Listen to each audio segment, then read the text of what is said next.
두 명 소개했을 때 2,293만 원.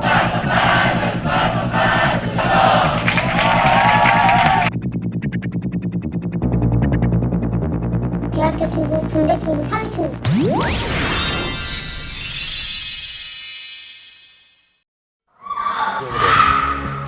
왜 그래, 진짜. 우연히 지하철역을 지나다 마주친 한 여대생. 그녀는 사람들이 다 쳐다볼 정도로 몹시 짜증을 내고 있습니다. 그녀 곁에는 중년 여성 3명이 바짝 뒤따르고 있습니다. 엄마와 이모들입니다. 네, 엄마가 좀 데리러 왔어요, 시골에서. 어디서 올라오셨어요? 전라남도 X인데 학교 다니다 올라왔는데 아무래도 여기가 이상해서. 사흘 전에 친구에게 아르바이트를 소개받았다며 서울로 올라갔는데 무언가 자꾸 숨기더라는 것입니다. 친구를 안 대준다니까요. 핸드폰 번호도 안 가르쳐주고 집도 안 가르쳐주고 만나자니까 만나주지도 않고. 그날 엄마는 딸을 다그쳐 자취방을 확인했습니다. 그런데 만나달라고 그러면 이모도 만나지 있어야 되는 거 아니에요? 엄마는 다시 한번 놀랐습니다. 낯선 조직도와 활동 계획이 빽빽히 적힌 노트. 집안 곳곳에서 건강식품도 한가득 나왔습니다. 딸은 다름 아닌 다단계 사업에 뛰어든 것입니다. 방안을 둘러보니 친구와 딸만 사는 집 같지도 않습니다. 여러 명이 함께 지내는 듯했습니다.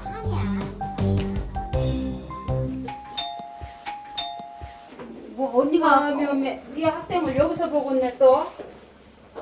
뭐 하는 거래 이거 지금? 왜? 딸을 서울로 데려온 친구는 무척 당황한 것 같았습니다. 고향에는 서울 가서 화장품 회사에 다닌다고 알려진 아이입니다. 누구매도 말이야 쓰겠다. 엄마한테 뭐라 말씀하실게요? 요 다단계 쪽에 들어와서 일하고 있어가. 제가 들어왔다는 거 지금 보셨어요? 네가 한다고 말을 내가 해가 그랬으니 이러지. 다단계에서 그랬다는 증거 있냐고. 이런 게 뭐예요? 다단계 이런 거 다단계 아니고 뭐예요? 이게 다 뭐냐고. 이거 뭐예요? 언니? 다단계 쪽에 아니고 어려서부터 집에 드나들어 친탈 같던 아이의 거짓말에 엄마는 더욱 기가 막힙니다. 민정이가 해줘가. 요 꼬임에 빠져들으려면 너나 꼬임에 빠져들지 못하는 불러들라고. 처음에는 아니 우리가 뭐 처음에는 아 여기 끌어들여 거 지금 끌어들여 거 지금 진짜 기분 나쁘네. 우리가 뭐 사기꾼이에요? 끊어. 더 이상 그들은 20여 년간 알고 지내온 동네 어른과 이웃집 딸이 아니었습니다. 같은 고향 식구라 함께 데려가려던 엄마는 포기하고 맙니다. 난 마찬가지인데 그래. 너라도 키우고 같이 데리고 가려고 그래. 지금 차가 오늘 가라고 왔어! 그거면 너가 아버지 시골에서 때밖에 농사짓어 갖고 네 밑으로 안 엮어 그러면 해라. 제가 어떻게 해서 다단계에서 들어가가지고 잘 된 거 보여줄 테니까 두고 보세요 그러면. 친구는 눈물까지 삼킵니다. 누가 뭐래도 언젠가는 다단계로 꼭 성공할 거라고 자신하고 있습니다. 너는 가자. 하지만 다단계에 빠졌다간 딸이 신세를 망칠 거라 확신하는 엄마. 그들은 도저히 서로를 납득할 수 없는 평행선을 걷고 있었습니다. 아침 7시. 이른 시간이지만 한 회사 앞이 출근하는 사람들로 붐빕니다. 그런데 자세히 보면 다들 20대 초반의 젊은이들입니다. 이런 곳은 어김없이 다단계 판매 회사입니다. 30, 40대도 있고 그래요? 30, 40대 거의 없어요. 없어요? 예. 대부분 이렇게 같은 그런 편이 되게 많아요. 그래도 있고. 우리는 회사 안으로 들어가 봤습니다. 밖에서 봤을 때보다 훨씬 많은 젊은이들로 발 디딜 틈이 없습니다.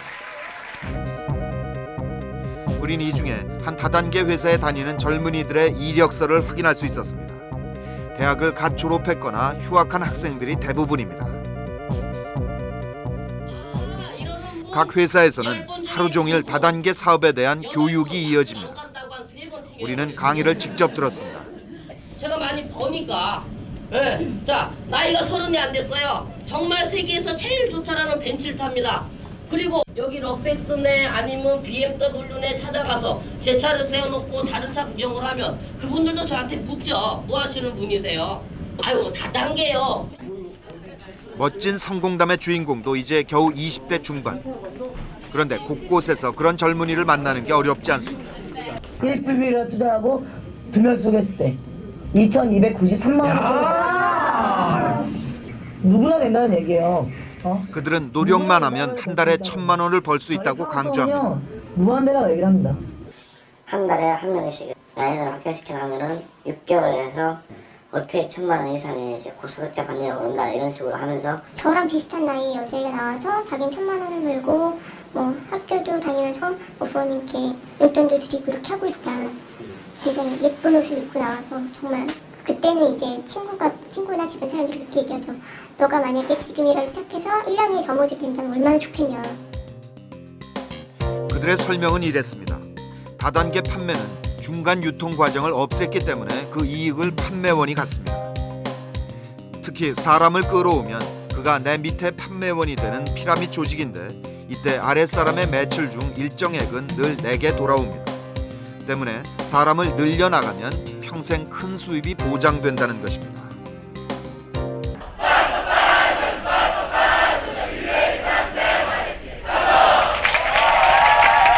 실제로 강의를 듣고 사업을 시작한 젊은이들은 모두 이런 사업성에 상당히 매료돼 있습니다.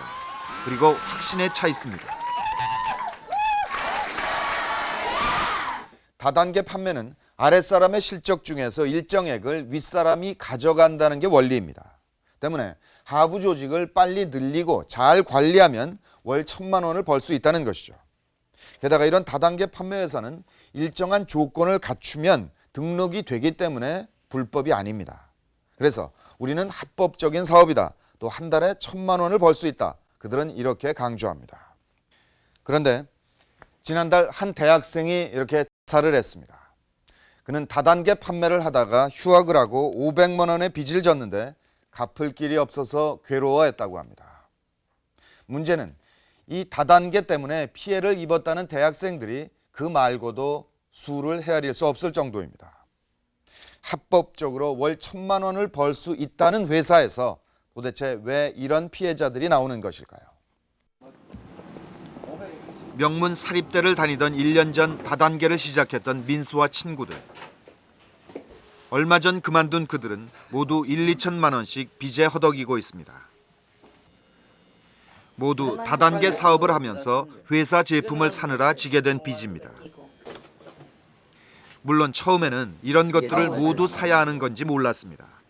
그런데 상급자들은 투자라 생각하고 각종 제품을 사서 쓰라고 종용했습니다. 예를 들면 이런 식이었습니다. 오늘 1년 안에 알비란 자리가 있는데 나는 이제 1년 후에 잡식이란 말이야. 그렇게 하는 것보다는 차라리 단순히 구매를 하는 거야. 왜냐면 나는 사업을 할 거니까. 월 1,000만 원을 벌려면 4단계를 올라가야 하는데 350만 원어치를 사서 한 직급 위에서 시작하면 훨씬 유리하다는 것입니다. 그 당시에는 이제 사업이 정부였으니까 어차피 길어야 1년이다. 한 달에 1,000만 원씩 버는데 그거 갚는 그거는 생각조차 안 했죠. 그러면 빚이다 이런 생각도 안 했어요. 하지만 대학생이던 그들에게 목돈이 있을 리 없었습니다. 그러자 상급자는 예상했다는 듯 빚내는 방법까지 알려주었습니다. 모든 시나리오가 이미 준비돼 있었던 것입니다.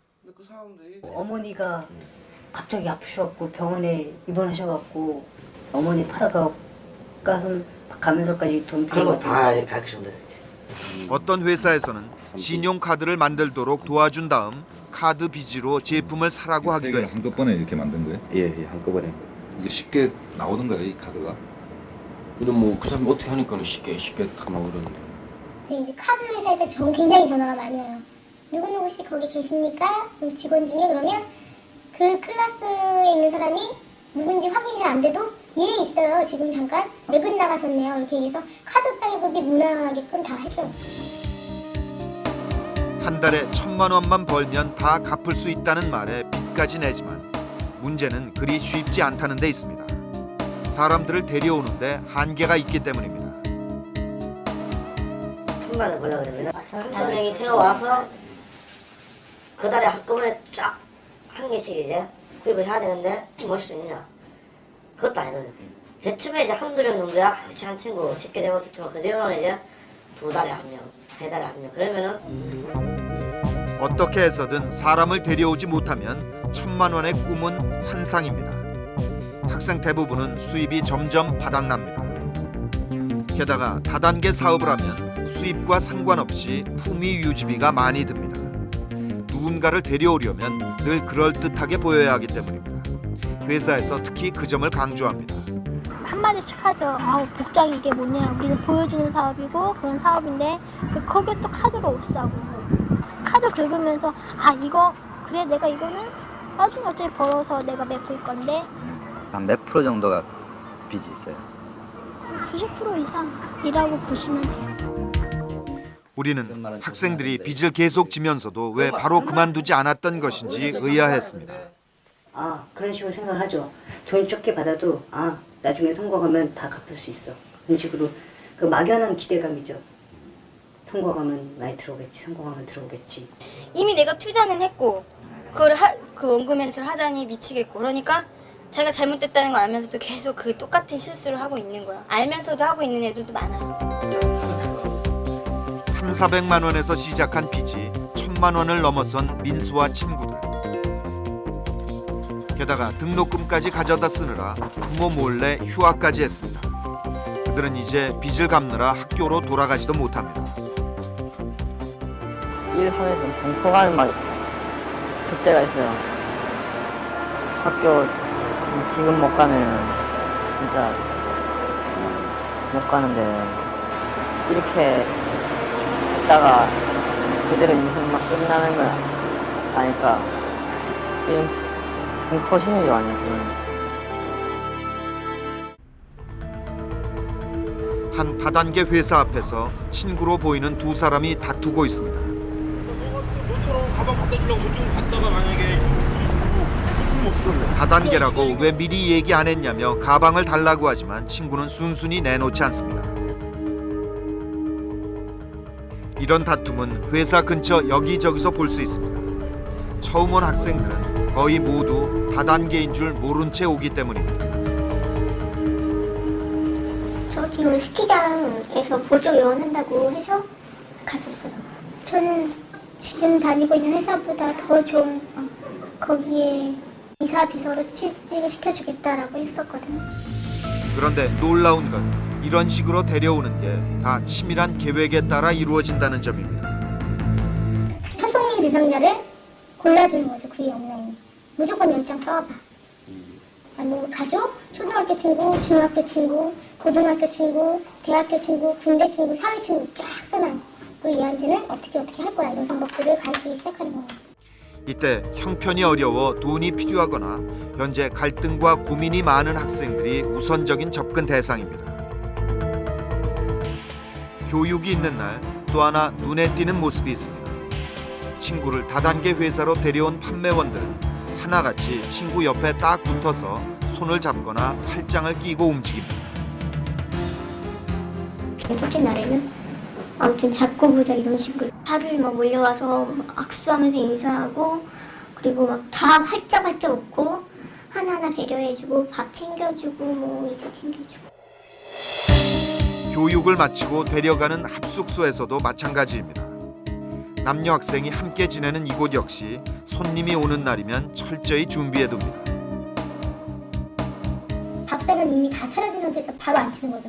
이 친구 나가지 못하게. 밥부터 내요. 네, 밥상이 다 차려졌으니까 일단 밥부터 드세요. 그러면 그 친구가 일단 화가 나더라도 밥을 빨리 먹고 수저를 딱 놓는 거죠. 그러면 또 뭐 우리 뭐 게임해요. 그래서 바로 그냥 나갈 수 있는 상황이 안 되게끔 미리 그런 걸 다 짜는 거죠. 우리는 이들을 데려온 판매원들의 진심이 궁금했습니다.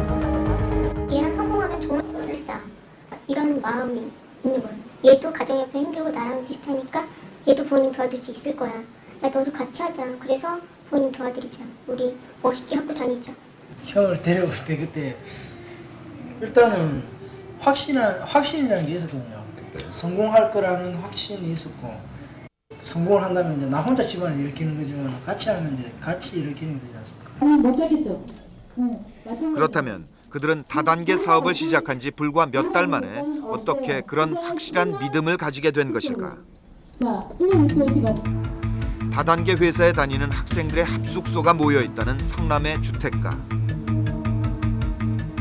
새벽 5시가 안 돼서 불이 켜지는 집들은 대부분 합숙소입니다. 보통 하루 4~5시간밖에 자지 않습니다. 대학생 중심의 다단계 회사는 이렇게 합숙소에서 단체 생활을 하는 곳이 많습니다. 이 친구들이 사회의 어떤 현실을 인식을 못하니까 이 속에 계속 같이 있게 하는 거야. 어떤 자취방은 TV를 유선 아주 끊어버리는 사람도 없는 데도 있고, 신문을 구독하는 집 한 군데도 없고, 세상 돌아가는 거 잘 몰라. 누군가 마음이 흔들려 그만두면 조직이 쉽게 무너져 바깥 세상에 관심을 갖지 못하도록 하는 것입니다. 혹시 다 학교 다니면 살려고 그런 생각을 했어요? 저 아르바이트 다니고 영양에서 학원을 숨길 거예요. 솔직히 학교 다니면서 아르바이트 하는 게 힘들잖아요. 안 그래요? 할 수는 있어요. 할 수는 있는데 힘들지. 몸도 피곤하지. 시간도 없죠. 휴학 같은 건 당연히 요구하고요. 이 졸업장 가지고 먹고 살 게는 아니지 않느냐. 여기 성공하면은 그보다 더 낫다. 그러니까.